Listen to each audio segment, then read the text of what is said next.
2009 peut être l'année de naissance d'un nouveau capitalisme, d'un nouvel ordre mondial. Et j'en appelle à tous les gouvernements. Aucun d'entre nous n'en sortira en faisant sa propre politique dans son coin, isolé de ce que font les autres. On ira ensemble vers ce nouvel ordre mondial. Et personne, je dis bien personne, ne pourra s'y opposer. Car à travers le monde, les forces au service du changement sont considérablement plus fortes que les conservatismes et les immobilismes.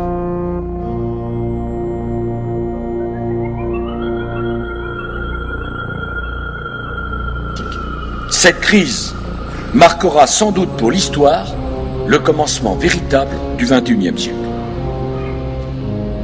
Le moment où tout le monde aura compris qu'il était temps de changer, temps de donner un nouveau visage à la mondialisation, temps de construire un nouvel ordre mondial, politique, économique, social, assis sur de nouveaux principes et de nouvelles règles. Le sommet mondial pour refonder le capitalisme, c'est l'Europe qui l'a proposé. Le nouvel ordre mondial, c'est autour des propositions de l'Europe qu'il se construira. Plus que jamais, l'Europe prend conscience qu'elle a besoin d'un véritable gouvernement économique, dont elle vient d'expérimenter ce qu'il pourrait être et l'utilité qu'il pourrait avoir.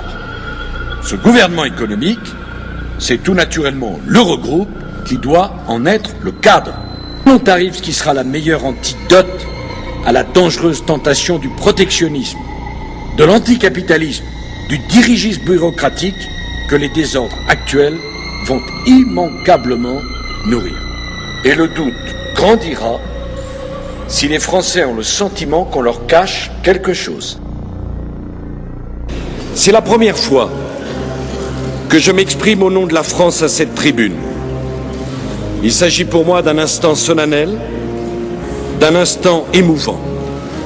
C'est un véritable New Deal à l'échelle planétaire qui est nécessaire. Un New Deal écologique et économique. Au nom de la France, j'appelle tous les États à se réunir pour fonder le nouvel ordre mondial du XXIe siècle sur cette idée forte que les biens communs de l'humanité doivent être placés sous la responsabilité de l'humanité tout entière.